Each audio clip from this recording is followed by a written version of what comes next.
Hi guys, मैं लिपिका आज आपके लिए एक नया टॉपिक लेके आई हूँ। टॉपिक है एप्लीकेशन ऑफ ट्रिग्नोमेट्री। हमने अपने पुराने 2 वीडियोस में trigonometric identities and trigonometric ratios पढ़े थे। आज हम एप्लीकेशंस देखेंगे। एप्लीकेशन का मतलब होता है ट्रिग्नोमेट्री को हम कहाँ अप्लाई करते हैं या कहाँ यूज़ करते हैं। तो बेसिकली हम 2 जगह पे यूज़ करते हैं, जब हमें हाइट निकालनी हो या जब हमें डिस्टेंस निकालना हो। तो हाइट वो किसी की भी हो सकती है, बॉडी की, टावर की, इलेक्ट्रिक पोल की। और डिस्टेंस निकालना हो वो डिपेंड करता है कि हम टावर से एक ऑब्जेक्ट का डिस्टेंस निकाल रहे हैं या टावर से हम एक ऑब्जेक्ट से हम टावर का डिस्टेंस निकाल रहे हैं। वो डिपेंड करता है, वो जब हम क्वेश्चन सॉल्व करेंगे तो आपको ज़्यादा क्लियर होगा। तो मैंने स्क्रीन में कुछ फिगर्स बना के रखे हैं। सबसे पहला मैंने लिखा है angle of elevation. Angle of elevation वो होता है जब मान लीजिए मैं यहाँ खड़ी हूँ या कोई भी एक टावर है या कोई बॉडी यहाँ खड़ा है और वो ऊपर देख रहा है, किसी ऑब्जेक्ट को देख रहा है। मान लीजिए यहाँ पे एक लड़की खड़ी है और ये काइट है। तो जब कोई बॉडी नीचे खड़ा है और ऊपर देख रहा है, लाइन ऑफ साइट मतलब ऊपर की तरफ देख रहा है और ये हमारा हॉरिजॉन्टल लेवल है। तो ऊपर जब देख रहा है तो हमारा एंगल ऊपर की तरफ बन रहा है, तो उसको एंगल ऑफ एलिवेशन बोला जाता है। जब कोई चीज़ नीचे हो और ऊपर देख रहा है या ऊपर का कोई ऑब्जेक्ट का डिस्टेंस या हाइट निकालनी हो, तब हमारा एंगल ऑफ एलिवेशन बनता है। दूसरा है angle of depression. Angle of depression क्या होता है? जैसे कि हमने एक यहाँ पे बॉडी है और वो ऊपर देख रहा है तो एंगल ऑफ एलिवेशन है। एज इट इज़ जब बॉडी ऊपर है, मान लीजिए कोई लड़की टावर के ऊपर खड़ी है या किसी बिल्डिंग के ऊपर खड़ी है और वो नीचे देख रही है, ऑब्जेक्ट यहाँ है, मैंने लिखा हुआ है लाइन ऑफ साइट मतलब वो नीचे देख रही है, तो एंगल ऑफ डिप्रेशन होता है। थर्ड, हाइट ऑन डिस्टेंस निकालने का, जो मैंने आपको ऑलरेडी क्लियर कर दिया है। तो चलिए अब क्वेश्चंस बनाते हैं जिससे कि हम जान पाएंगे कि एक्चुअली में हम ट्रिग्नोमेट्री को अप्लाई कैसे करते हैं और कहाँ अप्लाई करते हैं। मैंने एक क्वेश्चन लिख लिया है, चलिए देखते हैं। A tower stands vertically on the ground from a point on the ground which is 20 metre away from the foot of the tower. The angle of elevation of its top is found to be 60 degree. Find the height of the tower. यहाँ पे मैंने एक basic diagram बना लिया है। याद रखिएगा, height and distance में आपको डायग्राम बहुत इंपॉर्टेंट है। कंपलसरी है कि आपको एक क्वेश्चन के साथ आपको डायग्राम बनाना पड़ेगा। अगर डायग्राम गिवन है तो नॉट एन इशू, बट अगर डायग्राम गिवन नहीं है तो आपको ये बनाना है, अदरवाइज आपके मार्क्स डिडक्ट हो जाएंगे। तो बोल रहा है कि एक tower stands vertically on the ground. मान लीजिए मैंने इसको टावर कंसिडर किया है जो कि वर्टिकली ग्राउंड में खड़ा है। From a point on the ground 20 metre away from the height foot of the tower. ये जो टावर का फुट है उससे ये जो पॉइंट है वो 20 मीटर की दूरी पे है। और बोल रहा है एंगल ऑफ एलिवेशन, अंडरस्टूड है कि मेरा एंगल ऊपर की तरफ बनेगा। तो ये थीटा कितनी डिग्री में है? 60 degree. Height of the tower हमें निकालना है और ये गिवन है 20 मीटर। तो हम इसको अपने हिसाब से नेमिंग कर देंगे। तो ए ओ बी, ये गिवन नहीं है तो मैं इसको एच कंसिडर कर लूँगी और ये तो गिवन है। अब देखिए, मुझे हाइट निकालना है, मतलब मुझे परपेंडिकुलर निकालना है। बेस गिवन है तो मैं क्या यूज़ करूँगी? Sine theta, cos theta, tan theta. Sine theta होता है perpendicular by hypotenuse, cos theta होता है base by hypotenuse, tan theta होता है परपेंडिकुलर बाय बेस। तो मुझे परपेंडिकुलर निकालना है, बेस गिवन है, तो हमें ऐसा रिलेशन चाहिए जो कि परपेंडिकुलर और बेस हो। तो perpendicular hypotenuse, base hypotenuse, perpendicular base. तो मुझे लेना है टेन थीटा, तो मैं लूँगी 1060। 1060 degree is equals to B A by O A. ये मेरा रिलेशन होगा। इसी से ही मैं निकालूंगी हाइट ऑफ द टावर। तो चलिए स्टार्ट करते हैं। 1060 हमारा होता है √3। बी ए, मुझे बी ए निकालना है जो कि हमें नहीं पता है, तो हम उसको h कंसिडर करेंगे और ओ ए गिवन है 20 मीटर। तो हाइट इज इक्वल्स टू 20√3, ये हमारे निकल गई हाइट। तो 20√3 को आप एज इट इज़ भी छोड़, और 20 इंटू √3 की वैल्यू होती है 1.732, तो आप इससे भी निकाल सकते हैं। तो हम इसको मल्टीप्लाई कर लेंगे, तो मैंने मल्टीप्लाई कर लिया, तो 34.640 मीटर। तो therefore height of tower is equals to 34.64 metre. तो ऐसे क्वेश्चंस बनेंगे। ये तो बहुत सिंपल सा क्वेश्चन था, इसीलिए 4-5 स्टेप्स में बन गए। चलिए आगे देखते हैं। चलिए दूसरा क्वेश्चन देख लेते हैं। दूसरा क्वेश्चन है एन ऑब्जर्वर 1.5 मीटर टॉल। यहाँ पे वो बता दे रहा है कि जो देख रहा है वो 1.5 मीटर टॉल है, मतलब लंबा है, इस 30 metre away from a chimney. जैसे मान लीजिए ये हमारी चिमनी है, उससे वो 30 मीटर दूर खड़ा है और उसकी खुद की हाइट कितनी है 1.5 मीटर।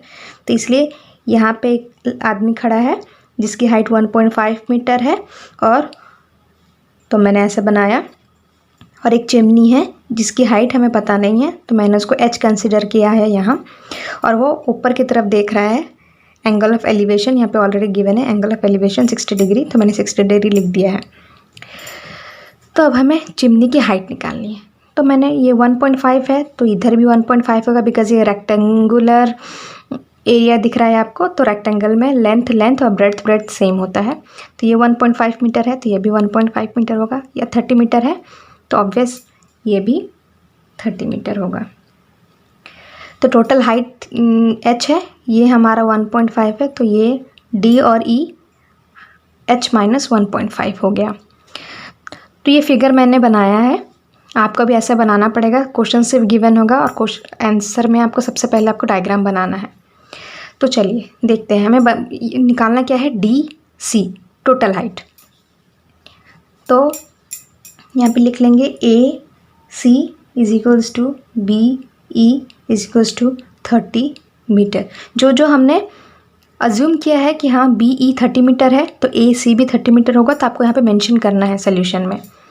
और वैसे ही B A is equals to 1.5 meter, then B A is equals to 1.5 meter is equals to E C, ये भी हम मेंशन कर लेते हैं। तो चलिए, जैसे कि मैं पिछले क्वेश्चन में बताई थी कि हमें अगर परपेंडिकुलर निकालना हो और बेस गिवन हो तो हम 10 लेंगे। वही एक रिलेशन है, tan theta is equals to perpendicular by base. तो tan 60 degree is equals to D E upon B E. फिलहाल हम डी ई बी ई ले लेते हैं, क्योंकि हाइट हमारी चिमनी की डी ई है। तो डी ई अपन बी ई, डी ई को मैंने लिया है h माइनस 1.5 और बी ई गिवन है 30 मीटर।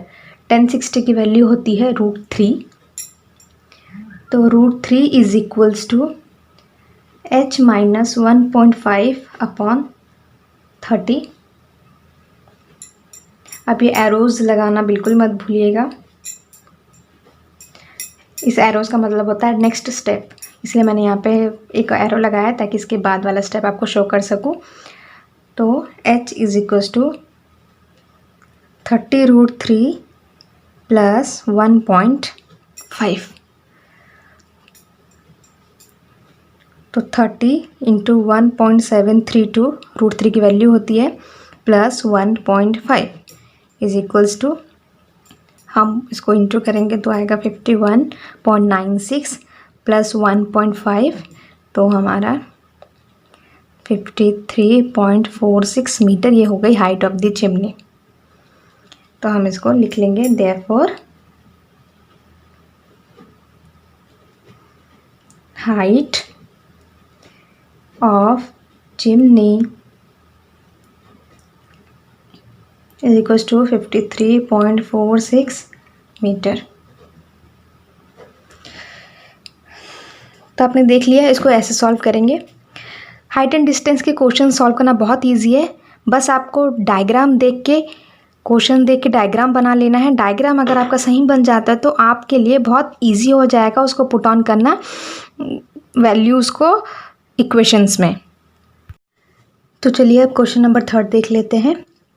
क्वेश्चन नंबर 3 थोड़ा डिफरेंट है क्योंकि हमारे क्वेश्चन 1 और 2 एंगल ऑफ एलिवेशन पे थे और ये हमारा एंगल ऑफ डिप्रेशन पे है। तो ये क्वेश्चन थोड़ा बड़ा है बिकॉज हम क्वेश्चन को देखते देखते ही अपना डायग्राम बनाएंगे। तो क्वेश्चन देख लेते हैं। A straight highway leads the foot of a tower, a man standing on the top of the tower observes a cat at an angle of depression of 30 degree. मतलब बोल रहे हैं कि एक टावर है जिसके छत पे एक आदमी खड़ा है जो कि कैट को देख रहा है 30 डिग्री पे, which is approaching the foot of the tower with uniform speed. मतलब वो धीरे धीरे टावर के फुट तक बढ़ रहा है with uniform speed. Uniform speed मतलब एक स्पीड पे। 6 seconds later the angle of depression of the cat is found to 60 degree. मतलब 6 सेकेंड बाद जो कैट यहाँ था वो यहाँ पहुँच जाता है और एंगल ऑफ डिप्रेशन मेरा 60 डिग्री है।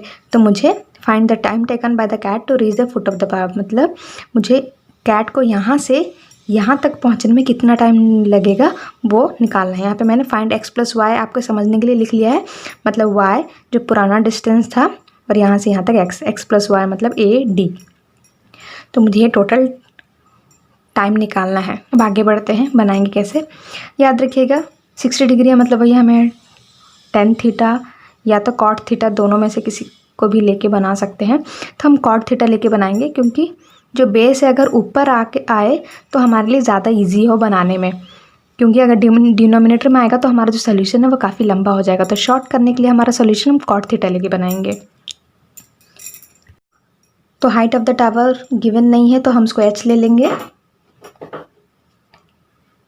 h अब क्या क्या गिवन है उसको लिख लेते हैं।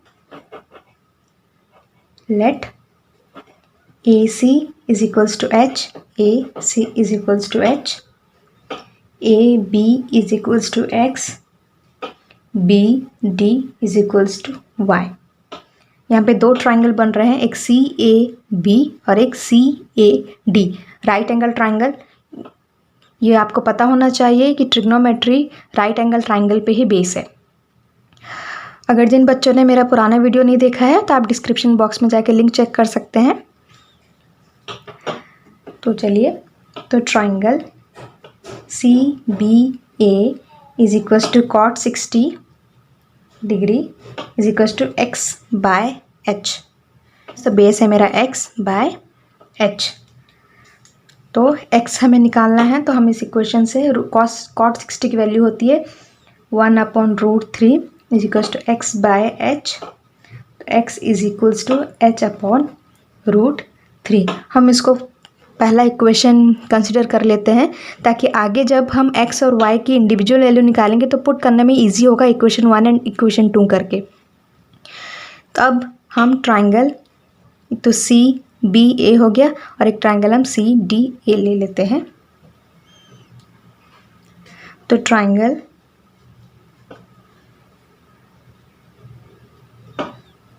CDA cot 30 degree is equals to x plus Y upon h। अब हम जो CDA ले रहे हैं मतलब DA पूरा x प्लस वाई है तो x प्लस वाई हमारा बेस अपॉन h। cot 30 की वैल्यू होगी √3 is equals to x plus Y upon h।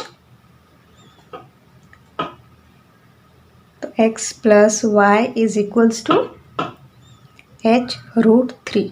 ये हो गई हमारी सेकंड इक्वेशन। तब हम इक्वेशन 1 एंड इक्वेशन 2 से x और y की वैल्यू निकालेंगे। तो हमारी सेकंड इक्वेशन निकल गई x plus Y is equals to h√3। तो हमारा जो इक्वेशन 1 था x is equals to h/√3 वो इक्वेशन 2 में पुट कर देंगे। तो x की वैल्यू है h/√3 plus y is equals to h√3। तो y is equals to h√3 minus h/√3। तो एलसीएम ले लेंगे। तो 3h minus h upon root 3। जब हम इसको सॉल्व करेंगे, एलसीएम लेंगे, तो 3h minus h upon root 3 is equals to 2h upon root 3। तो मेरी y की वैल्यू आई 2h अपॉन रूट 3। अब हम इक्वेशन हम 3 कंसिडर कर लेते हैं। अब मेरी x की भी वैल्यू आई h अपॉन रूट 3 और y की वैल्यू आई 2h अपॉन रूट 3। तो y निकालने के बाद अब क्वेश्चन में गिवन है कि जहाँ कैट था 6 सेकंड बाद उसकी पोजीशन चेंज होती है, y से वो x की तरफ बढ़ रहा है। तो मैंने लिख लिया since y distance is covered in 6 seconds, जो कि क्वेश्चन में गिवन है, then x distance is covered in 6x by y second. Then time taken by cat to reach foot of the tower, मतलब जो जिस जगह पे था वो, उसको टावर के फुट तक पहुंचने में 6x बाई y का टाइम लगेगा। तो 6 इंटू एक्स की वैल्यू मेरी है h बाई रूट 3, तो 6 इंटू h बाई रूट 3, ये डिवाइड बाय y की वैल्यू है 2h बाई रूट 3। तो 6h बाई रूट 3 डिवाइड को जब हम मल्टीप्लाई करते हैं तो जो डिनोमिनेटर वो न्यूमरेटर हो जाता है, न्यूमरेटर जो डिनोमिनेटर हो जाता है। तो रूट 3 बाय 2h, तो ये रूट 3 कैंसिल, h कैंसिल, 2 1 जा 2, 2 3 जा 6 इक्वल्स टू 3। इसका मतलब है कि जो टाइम टेकन है कैट को एक पॉइंट से दूसरे पॉइंट पहुंचने में 3 सेकेंड्स लगेंगे। तो time taken by cat is equals to 3 seconds. तो ऐसे ही हमारे सारे क्वेश्चंस सॉल्व होंगे। एंगल ऑफ डिप्रेशन और एंगल ऑफ एलिवेशन, ये 2 ही टाइप के क्वेश्चंस रहेंगे, बस थोड़ा सा डिफरेंट हो सकता है उनके फिगर में, और पैटर्न सब सेम होगा। तो ऐसे ही सारे आप क्वेश्चंस बनाते रहिए, प्रैक्टिस करते रहिए। आज आपसे विदा लेती हूँ, बाय।